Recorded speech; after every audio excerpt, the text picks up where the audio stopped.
Today's great interview is with Michael Zuber. Michael is the host of the show One Rental at a Time on YouTube, and he pumps out a lot of great content. So go check that out. But Michael started in 2002 in Fresno, California, and saw the run up into the 2008-2009 crash, and prospered during that time actually, and kind of kept going during that time. So it talks about a lot of the stuff that he learned, his experiences during the time, and like kind of what he sees a little bit of happening today. And so, it's just an interesting story that he has going on. So as always, like and subscribe on Wrestling with Real Estate, the YouTube channel. Go to the WWRE Podcast and give me a 5-star rating and write me a review. It really does help me build this platform. And I'm looking to speak to as many of you as possible. If you're interested in real estate, in whatever capacity that is, I'd love to get to know you, see if there's any way whatsoever I can help you. So if you sign up in the link in the description below, or you go to wrestlingwithrealestate.com and sign up there and schedule a call, and it would be great to get to know you. But before all that, enjoy today's awesome interview with Michael Zuber.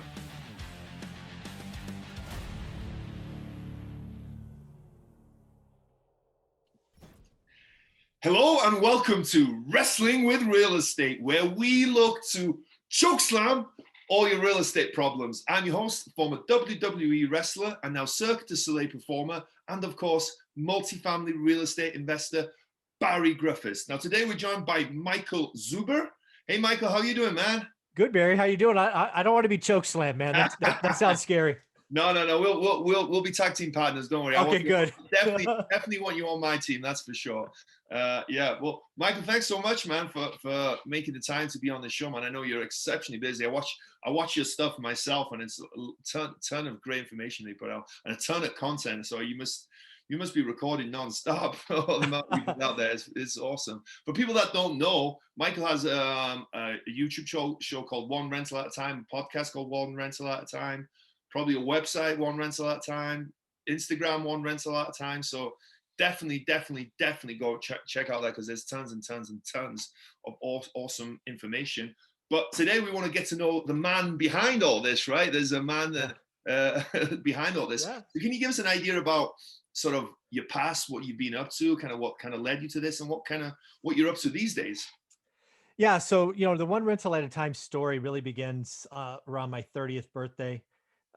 It's early 2000s, to give you kind of a time frame, and I had successfully turned about $7,000 into almost 200 in the stock market, 200 grand in the stock market.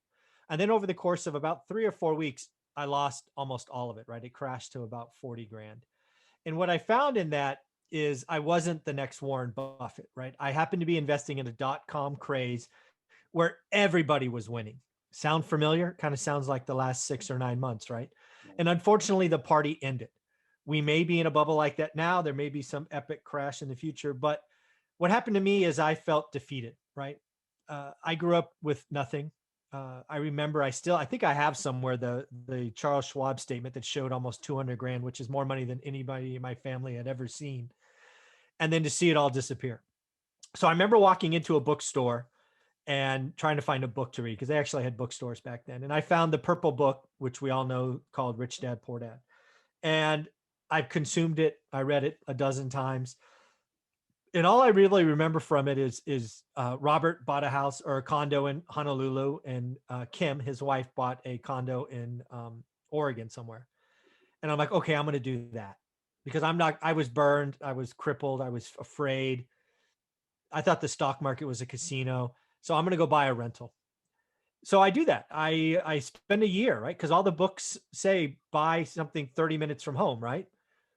So we tried, and I happen to live in the Bay Area, which is ridiculously expensive today. It was ridiculously expensive back then as well, and nothing worked. I'm like, what is going on? Why can't I find a rental property? And then my wife, who is clearly smarter than I am, pulled out a California map, and we started looking for cities around us. And we found Fresno, California. It's about 2.5 hours away. We knew no one, never been there. But the prices and the rents made sense. So we ended up buying a house, the first house we saw on Norris Drive for 107 grand that rented for 1,100. And our journey starts from there. And really what my journey, One Rental at a Time, is, it's a 20-year journey, starts with a single family house. It grows during the tremendous uptick from 02 to 08, whenever that was. It gets very interesting after '08, right? Kind of down through the crash, and then it comes back, right? So, our story is one of watching the market, moving. I call it dancing through raindrops, sometimes houses, sometimes apartments, sometimes houses, sometimes apartments. And ultimately, we got to a point where my wife retired about 6 or 7 years ago, and I ultimately retired about almost 3 years ago now. And now we just give back, right? One rental at a time is meant to inspire, create confidence. I wrote the book that you see over my shoulder. It's on Amazon and Audible. It's just a documentation of our 15-year journey, the good and the bad, the ugly and the positive. So, yeah, my story is I was a busy tech worker. I had a family, but yet I found 10 to 20 minutes a day to look at my market. I did the work. That's what I talk about now is I did the work. You got to look every day. If you're spending 4 hours on Saturday, but nothing Monday through Friday, you're not doing the work. You've got to learn your market. I tell my students, you've got to learn what average is.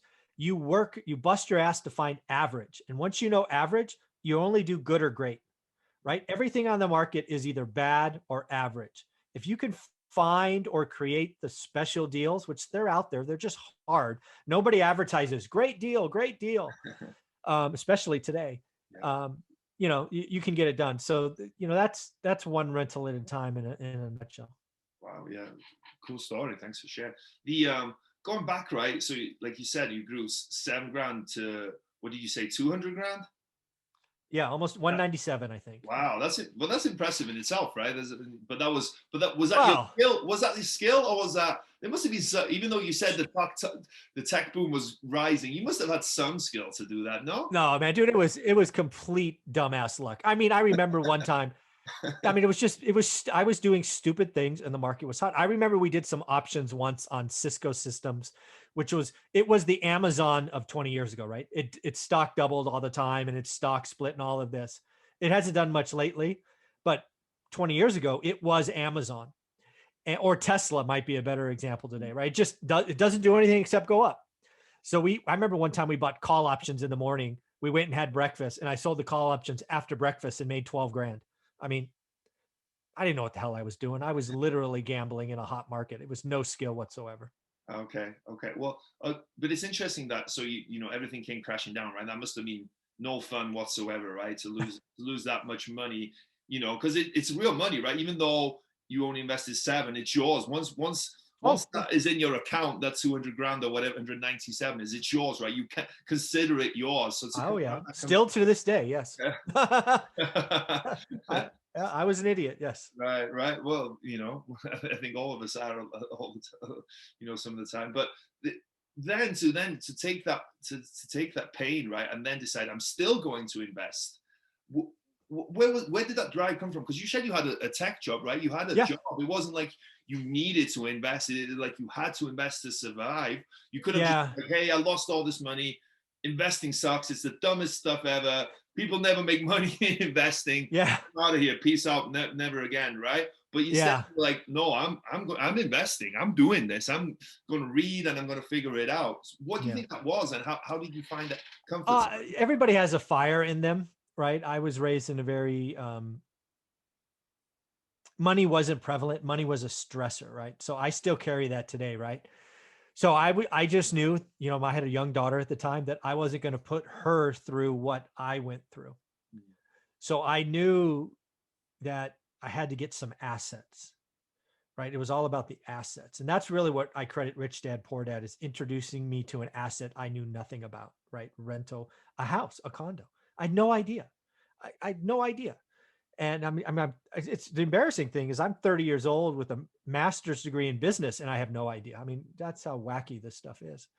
But yeah, it was fire. It was a burning desire to first be secure, right? To have a oh shit pile of money just in case. But then ultimately to provide and, and again, for me, it was I never thought about retirement. I never thought about financial freedom. It was, what, if I can get 4 rental homes, I can cover my daughter's college, right?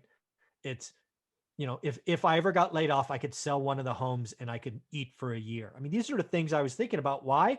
Because that's what I suffered through. And we didn't have the safety nets. So, when my dad got laid off for 9 months in the 80s, we freaking ate ramen noodles and baked potato, which was like the only things we could afford. I did not want to go back to that.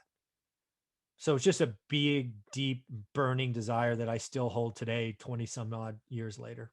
Yeah, yeah. And that's, I'm sure you do as well, right? The more you interview people, you hear that, right? It's that burning desire, it's that fire that's lit in them from, unfortunately, maybe not growing up in the best financial situation, and it drives a lot of people to success, right? You can use that adversity, and I think, that you did that, right? You used that tough times to drive you and to kind of build on that and to decide, right, hey, and to realize as well, right? Because more people, like you said, don't realize that they have the option to not just to invest, but to improve their lives in whatever that is, right? And we choose real estate, but it can be in whatever it is. Yeah, and again, people just need to realize it. For me, it was just about security and options, right? Too much of social media is the glitz and glams and the private jets and the freaking fancy cars. Yeah, that stuff can come, but financial flexibility comes first and financial options second. You don't get toys until you've been in the game a while, right? People shouldn't come to this going, hey, I'm going to go do this and that. Next thing you know, I got a Ferrari, a Lambo in the garage. Not a good option, right? Put in the work, do the work. Time goes by.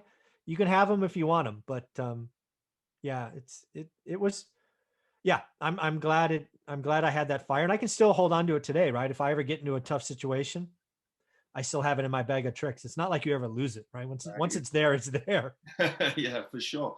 So that first property, by bigger pockets rules, right? 1% rule is more than the 1% rule. But when you bought that, was there any analysis? Did you understand any kind of analysis, or was it just simply, hey, this seems cheap, the rent seems okay, let's do it? Yeah, pretty much. Yeah. And again, it's probably even worse than that, because I'd spent a year wasting time in the Bay Area, and we drove all the way to Fresno. First time we did the drives, 2.5 hours, right? It's like, God damn, how far away is this place? And then I remember driving home. We only saw one house that first trip, because back then the market was kind of hot also, like it is today. And we leave the place, and I'm talking to the wife on the way back, and she's like, are you going to write an offer? I'm like, don't you think we should see more stuff? She says, pull over. I'm like, what do you mean pull over? Pull over. She basically turns to me and goes, if you don't write an offer on this house, I am never coming back here. I'm like, oh, okay. Let me call the agent and write an offer right now. Yeah. So that's awesome though. But what she wanted to she's than I am. She what? Sorry? I said she's much smarter than I am. Oh, okay. But she was on board from the jump. From the jump, yeah. Oh, that's pretty cool. So she just knew that was a good property, and she just knew that you guys had to. No, I mean, I would love to say yes to that, but that's not true. She was just tired of looking at properties. Okay. She was like, we're either going to do it now, or we're never coming back, and we're going to do something else. That's where we were. I'm sure she thought it would be an okay deal, but it's not like she said that was a diamond in the rough and let's go get it. No, she was like, I'm done. I'm not doing this anymore. Yeah. Well, and then interesting, you said that this was in 2002, right? Obviously, there was a run up then from there. How many rentals did you get leading up to 2008, 2009? And then we'll touch on that. We had 8. We had 7 properties, 8 doors. So we had 6 houses and a duplex. Okay. And were you buying all these 20% down conventional? First one was 20%. Then we did 10%. It was Countrywide, one of those funny lenders that went boom, gave us 10% down loans, 80-10-10s. Then all our money was gone after the third one. And then we did cash out refinances after that. And we just kept recycling the money. And, we rode the wave up. That first house, people can go look it up. It's 1818 Norris Drive East, 93703 on Zillow. We buy it for 107. We sell it not 3 years later for 265. Wow. It was a crazy market. Yeah. But that's what everything was, right?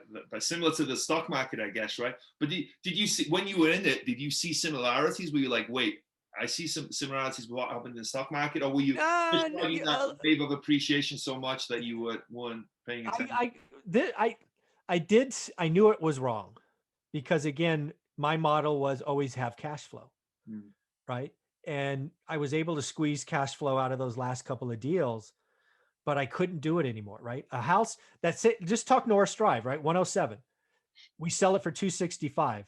The rent never changed. 1,100 rent covers a 107 purchase. It doesn't cover a 265. The rent didn't change. So it was all toxic debt that was getting done. But what I saw is we couldn't do another deal. So I went to a real estate meetup and we saw a speaker talk about small multifamilies. And I'm like, small multifamilies. Commercial. What the hell is commercial? Why is 5 commercial and 4 is residential? Oh, it's different. Oh, 35% down versus 10. Different. But we ended up 1031ing all of our first purchases, and we went from 8 to 80 units before the crash, right before the crash. And we survived the crash just fine, right? Rents went up. You know, our net worth took a hit like everyone's, but I don't spend net worth. So yeah, I knew something was coming. Did I think it was going to be that bad? No, I had no idea. I just knew I couldn't buy another house. It just didn't, the numbers didn't work. But multifamily did. So multifamily was a lot more. Multifamily was on sale. I mean, for example, that first house. So I mean, just how crazy the numbers were, right? Yeah. So I sell a house for 265 or 264, whatever. Rents for 1,100. The first commercial building that we 1031 into rents for 3,000, but it only costs 223. Okay, yeah. So yeah, cash flow goes up immensely. Multifamily was on fire. I mean, no, everybody was buying houses, right? Grant Cardone wasn't talking bigger is better. Nobody was talking multifamily. I bought ridiculously priced 5 to 20 unit buildings in like 08, 07, 08, because everybody wanted a house. That was what was hot. It was houses. Nobody was talking about multifamily. It was house or condo, right? Nobody was even house hacking back then, right? There were no fourplex. It was all, give me a house, give me a house. Countrywide, IndyMac, all these people were pumping out these mortgages, CDOs and all that stuff. So yeah, I got out of the houses. I remember the last deal closing right before the market rolled over. I'm like, God, I'm glad we got out of that one. Wow. But your multifamily did fine just because everyone was pretty much paying rent or paying less rent, but still you could keep it afloat, right? It wasn't. Oh, for sure. Yeah. Right. I mean, yeah, it wasn't really a recession. I mean, it was a little bit of a recession, but no, rents actually went up because what happened last time is people came out of apartments into houses that shouldn't have, right? And what happened is when they lost the houses, they went back to apartments. So my rents went up, my vacancies went down. Wow. My tenant quality went up. My net worth took a hit, but I didn't care. I don't spend my net worth. I want cash flow. Yeah. What these properties were in California? Where were these properties? Fresno, California. That's where my portfolio is to this day. Wow. What does your portfolio look like to this day then? Oh, I don't know. It's probably 60-40 mix of multifamily versus houses. Okay. Yeah. So after the crash happened, you survived it. You weren't affected, right? You did actually pretty well. You said in terms of cash flow and in terms of tenants. What did you do coming out of it? Did you see? We bought hand over fist because again, one of the things that I did is I watched my market every day. So I saw that house on Norris Drive, 107, 264. It ultimately forecloses at 75. 75. Crazy. That's how nutty the market was, right? Yeah. So we were very active in 2010, 11, and we bought everything we could. We bought houses, we bought apartments. We bought apartments directly from banks, no money down. I mean, we were very aggressive. We got every deal done that we possibly could. I was not going to miss that opportunity. Every book I ever read, about the S&L crisis or these other real estate collapses, the writer would always say, I wish I did more. So I told Olivia, we are not going to say that. So we did every deal. I borrowed from my 401k. I took a loan out on our cars that were free and clear. I got money anywhere I could, and we bought. Wow. But psychologically, right? Was that tough? I know you said you read, and because everything, I wasn't around then. I wasn't investing, and definitely wasn't investing back then. But everything I've heard is like, it's easy to say now, right? Oh, if I was around in 08 or 9, 10, I would be buying everything, right? But in reality, the sky was falling and nobody knew where the bottom was and what was going to happen yet. And there was talk of a double dip recession and all that stuff, right? So how did you? I watched my market every day and rents never budged. I watched my vacancies and they were fine. So again, I was buying stuff out of the MLS. That's another thing. My entire journey is stuff out of the MLS. No pocket listings, no driving for dollars, no mailers, none of these, virtual dialer crap. Yeah, I just bought out of the MLS. And again, I watched every day. So I watched it drop 5%, month on month. And I got to a point like that first house, 107, 264. When that kind of house started trading at 80, we started buying. I didn't know where the bottom was and I didn't care. I knew it made sense at 107. So 80 is like a 20% discount, right? Or 25% discount. And we bought some at 80 and then some at 70 and some at 60 and some at 50 and some at 40. We paid 28 grand for a house once. And then Wall Street comes in, game's over. Wall Street starts buying the entire list, the entire book, they call it. And suddenly there was no inventory. It was gone overnight. It was weird. It's like, where did it all go? I wanted more. That's weird. Yeah, you're not the first person I've heard say that as well. Again, obviously, I wasn't around back then, but that's what they said. They literally came in overnight and was just buying everything, not just here one or two here or there, or even 10 or 20, just literally everything, and which made it like everything, all the inventory pretty much disappear, right? Yeah, they were buying everything at list. I mean, I didn't buy a property at list for like 4 years, right? Yeah. I would always offer and then counter and then take that, right? Because the banks didn't care. Right. My standard answer was to offer 15% less than ask. They would come down something. We would either agree or not agree. And we move on. Deals were everywhere. And then suddenly Wall Street says, I'll buy all the REOs on Monday, because they would get a list every Monday, right? Just a big list. They said, I'll buy all of them at list. Game was over. No inventory left. Wow. So then what did you do from there? Where did you pivot? Well, then we had to clean up our portfolio. We had to do remodels. We had to recycle some debt, right? Because I was borrowing private money at 10 to 12%. Okay. And we watched it all turn around. And, those houses we bought at 40 grand are now at 2 something. And, life was good. But we kept buying, right? We cleaned it up. We sold some dogs. We kept buying, right? Because, again, it doesn't go up right away. But, yeah, we've been pretty active buyers. We've never really stopped. What, did you have a model back then? I know you said you were making off of 50. I chase yield. The thing I've chased my whole career is yield. So when a multifamily is a better investment, I buy that. When a one-bedroom house is a better investment, I buy that. And the yield's a very simple calculation. Yearly expected cash flow divided by out-of-pocket costs, down payment, closing cost, and make ready. And I turn everything into a yield. So learn what your market is, buy better deals. Yep. Wow. So then you continue to buy. Was it then hard after a while because you've been spoiled, right? You're getting deals that like crazy cheap compared to, and they rent for good. Was it hard to then continue to buy because you've been spoiled, right? Once you used to kind of anchor to a certain price, was it hard to keep buying at a higher price? No, because again, I look every day, right? And I could see it coming. And I mean, another thing, right? People always ask me what's a good yield? And I tell them every market's different. Mm-hmm. If you ask me about my market in 2010, I would not touch a deal if it wasn't 15%. 15, double digits in California. Yeah. Now it's 6%. It's a different market, right? And, I just know what the market produces. And if I can find a 7 or 8, I'll do the deal today. So no, I never stopped. If the deal doesn't cash flow, the yield's negative and I don't do negative deals. So I just keep grinding away. Keep at it. You guys are still buying today? Yeah, we've bought, I think 3 doors this year, I think. Yeah. Wow. Okay. And everything's still in Fresno, right? Still in California? Yeah, I only know one market. I don't see the need to go somewhere else. How do you feel about California in terms of, obviously there's a lot of negative press around California, right? And a lot of kind of issues that can come up with rightly so. Real estate. Yeah. So rightly so.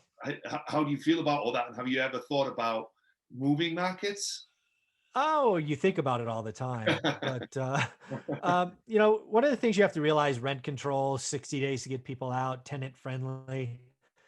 You just have to be a good landlord. I mean, the big thing about California is as a landlord, you have the right to say yes, right? You set up a box, a tenant criteria. Your job as a landlord is to be super picky. But you have to be fair. So you have to have a box that's super tight, and basically the first yes answer you accept. So I have a really tight box, right? I never meet a tenant. But if they meet the criteria, it's the first yes answer. But I say no to more than 60% of the applicants because I don't want any questions, because it's hard to get people out in California.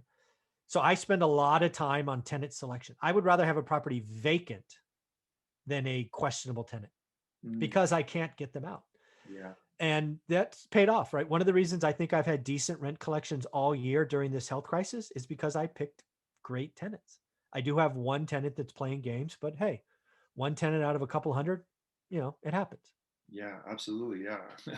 Yeah, you can win every single one, right? But that's so interesting. But then, so you say that box, right? But is it challenging? Because you can't discriminate, right? There's so many rules these days with in terms Yeah. of like you can't discriminate because of this and because of that. So how do you set up that box, right? How do you set Well, up that? I can set up all kinds of things that are acceptable, right? What's the minimum credit score? What's the debt to rent or income to rent or whatever they call it, right? I call it debt service, but whatever they call it. I set up references, length of job, must have a landlord reference. I forget all that's in it, but that gives you an idea. And again, another thing is I take a lot of Section 8 applicants. That's another thing that people don't realize. I think about 30%, maybe 35% of my tenants are Section 8. Again, I grew up with nothing. Section 8 housing doesn't scare me, right? It's part of what I grew up. It doesn't matter to me. But again, same idea. Tight box, right? I don't say yes to every Section 8 tenant. You got to meet a certain criteria. Because again, I don't see where the rent payment comes from as a differentiating factor. Everybody goes through the same box. Yeah, that's interesting. And I think that's with Section 8 as well, right? It gets a bit of a bad rep. And I think for sure, I kind of thought the same, but I really realized that it's nothing to do with the Section 8. It's to do with the tenant screening, right? You can have great Section 8 tenants, you can have bad Section 8 tenants. You have great normal paying tenants, and you can have bad paying tenants, right? It's all about that screening process and how. Amen. I've had 5 horrible tenants in 20 years. Like you could write books horrible. 3 of them were cash paying tenants and 2 were Section 8. Right. Yeah. It happens. Yeah. Yeah. So with Section 8 now, so people who don't fully understand it, right? Maybe give a quick high level description of how it works and why you've kind of gone that route. Yeah. So first off, I went that route because of my upbringing. I always wanted to provide safe and secure housing because that is very important. So I over improve my properties in Section 8 if they qualify, move in there because it means something to me. So it's called affordable housing. Typically, what happens is a tenant has to apply, then they get what's called a voucher. The voucher will be, hey, it's a 2-bedroom voucher or a 3-bedroom voucher, whatever. Basically, usually based on how many kids they have, and then that voucher comes with a rental rate, like you can afford your 30%, they call it, right? Which is how much they can afford of their payment. And let's just say the rent on a house is $1,000 for easy math. I have had some Section 8 tenants where they pay zero. So the program pays 100%. And I've had others where the tenant might pay $350, $400 and the program pays the rest. And then the other thing so that's the program. And again, what people were like in this recession is the money shows up. Yeah. Right. It's a federal program. So you don't got to chase anybody for rent. It shows up on the first, which is really good today. Section 8 housing is really hot today because the money shows up. And the other thing I like about it is they do yearly inspections. I don't live in Fresno. I pay a property manager to watch my stuff. But I love the fact that Section 8 charges me $50 to go through my units every year because I use it to check the checker, right? If I get a bad report, I get to beat up my property manager and say, what the hell are you doing? Also, Section 8, what people don't realize, they evaluate the tenant. If the tenant's not doing their job, they flag the tenant. So I love the program. I think it does so much more good than bad. Yes, there are some people gaming the system, but hey, don't talk about the 1%. Realize the other 99% that are being helped. And, if you have that kind of inventory, I suggest Section 8 is good. But sometimes you have a house that doesn't qualify, right? If you're renting if you have Boardwalk, to use the Monopoly game, right? It's a very expensive plot of land and it will not qualify because Section 8 has limits, right? Maybe it's max for 3 bedrooms, $1,000. Well, if you have Boardwalk and you're asking $4,000 for a 3-bedroom, because of that rent, Section 8 can't apply, right? Because the limit's not high enough. So, it depends on where your stuff is and the prices and things. But in the end, I do think Section 8 gets a bad rap. It has been a significant part of our portfolio for 20 years. I've had more trouble with cash paying tenants than Section 8 tenants. I love the checker. And I'm not going to stop. What What are some things you've learned during that time, right, from dealing with with working with Section 8 and having Section 8 tenants and Really, again, people are people, and I've learned this in my career. You were an entertainer, right? You're a WWE star, and I traveled the world for my sales job, right? So I got to see lots of cultures, and it's the same thing with Section 8. Families are families, right? Usually speaking, parents want safe and secure homes. They want their kids to have a better life than they have. People want the same things. And just because somebody's had a few rough years or hardship in their life, don't look down. Don't think you're better than them, because you're not. We're all human. We put our pants on the same way.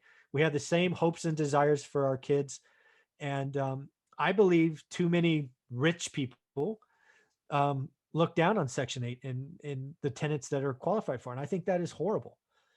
Some of the nicest people I've ever met are in the Section 8 program.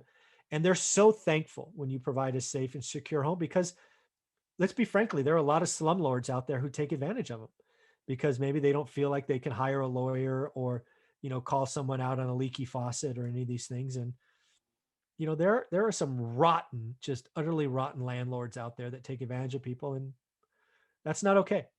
That's just not okay. Yeah, no, same thing again. I've heard so many people say that Section 8 tenants are the most thankful, the right ones, right? Of course, like anything, they're so thankful because doing it, when you do it right, like you said, you provide them with a great place to live, right? And they have a roof over their heads, and they're so thankful for you for providing that service to you, that it can be really rewarding to not only benefit financially, but also sort of emotionally, I guess, right, from helping these people out. So I think that's a really cool point. And this is cool. You have obviously a wealth of experience, right, from obviously 20 years of things. What are some things you've learned along the way? And I know this maybe is a big question, but some like key takeaways that you've learned over some basic stuff that and principles that you stand by today that you've learned along the way. Yeah, I think there's a couple of things that I see out there in the Bigger Pockets world or YouTube University world or Instagram world. Too many newbies, and use that term however you would like, are not focused. You're chasing shiny objects. The reason I was successful is I picked one market, one type of buying. I picked one zip code for several years, and I only looked at houses. I didn't divide my focus. I didn't go, well, on Mondays, I'm going to look at houses. And on Tuesday, I'm going to look at duplexes. And on Wednesdays, I'm going to look at fourplexes. And on Fridays, I'm going to look at apartments. You can't learn a market being scattered. You can't say on Monday, I'm going to look in Dallas. And on Tuesday, I'm in Nashville. And Wednesday, I'm in Chicago. It doesn't work that way. You've got to watch a market. It evolves. It really has a heartbeat or a soul, right? Up, down. You really can figure it out. So the first thing is most people lack focus. The second thing is people don't do the work. They act like they're busy. They watch hours of stuff. They read a lot, but they're not doing the work. They're not growing their network. They're not talking to more people. They're not, they have a lot of want, but they don't have any true focus, right? They're not going after it. So I call it doing the work. And then lastly, a lot of people love hearing these stories about financial freedom, financial independence, but I tell everybody, screw all those big goals. Let's just get you to 4. If we got you to 4 rental homes, I guarantee you your life will be fundamentally different. Conservatively financed, 30-year debt, cash flow positive. Let's not do anything stupid and overpay. But man, 4 rental homes 20 years from now, inflation, mortgage pay down, equity position, you'd probably be a millionaire in most markets. So, let's talk about getting to 4. If you get to 4, then let's talk about getting to 10. And after 10, let's talk. But those are a couple of 3 things that I'm pretty passionate about. Yeah. And on this subject as well, I think you mentioned it earlier, is that most people don't realize, right, that they have this option and this possibility to invest in real estate, right? Because so many different reasons, right? Lack of education, lack of support around them, and people saying you, hey, real estate's terrible, right? You're gonna you want to fix the toilet at midnight on a Saturday night, right? All that, all the classic stuff there. And surprisingly, when I first got into real estate, I heard these stories and I was like, oh, nobody really thinks that. No, people really do think that. And it's an excuse. Ultimately, it's an excuse, right? For them not to, like you said, to have to do the work, to have to put themselves in discomfort, and to kind of take that risk, to put, to kind of better themselves. I don't want to deal with tenants and toilets and termites, so I'm not going to do it, right? It's an excuse. But, on your platform and through your book, what do you tell people that are just starting out who maybe haven't done their first deal to encourage them? I tell, again, my whole book, One Rental at a Time, was written as a compliment to Rich Dad Poor Dad. Because when you read Rich Dad Poor Dad, and I've read it 20 times, 50 times, it's a mindset book. It doesn't tell you how. Yeah. So I wrote One Rental at a Time as a full documentation of our journey. We got to the mountaintop of financial freedom. This is how it went. This is the good, the bad, the mistakes. So the whole book is about building confidence. I want people to realize it is possible. If you do the work, if you focus, you take daily action, it's possible. So confidence and belief are what I'm trying to do with this book. And so far, it's really well received on Amazon. So it's pretty cool. Awesome. Yeah. Everyone go check that out. It's called One Rental at a Time, and it's available Amazon. Audible. On Amazon, Audible. Okay, cool. Very cool. Everyone check that out. I'm a big fan of Audible. There you go. I've been listening to reading. So really cool, man. Really cool, man. A cool story, man. And obviously a wealth of experience and wealth of knowledge. And, obviously you have a great way of explaining stuff, right? And then you articulate it well, much better than I ever could. So I appreciate that, man. This is actually one of the first of two parts. We're going to talk about, I think, the economy and kind of where everything's going, and kind of some stuff that you've seen in your experience over the time in the next one. So everyone should check that out. But before we go and finish this one, where can people find out more about you and get in touch with you if they want to get in touch? Yeah, I think the best way to get a hold of me is I put all my original content on YouTube. So it's One Rental at a Time. It's youtube.com/One Rental at a Time. I put out 3 to 4 videos every day, 7 days a week. All original content, all meant to help people. And then I do a Saturday live stream, just question and answers at 8 a.m. Saturdays. I'm here. I'm going to keep talking. I'm going to keep helping. We'll see what happens. Awesome. Well, thank you so much, man. Thanks for sharing your story. It's a cool story for sure. And very inspiring, right? I think it's for sure it's inspiring to people. For me, anyway, it is definitely. Hey guys, thank you so much for sticking around for all of today's great interview. Hopefully you enjoyed it just as much as I do.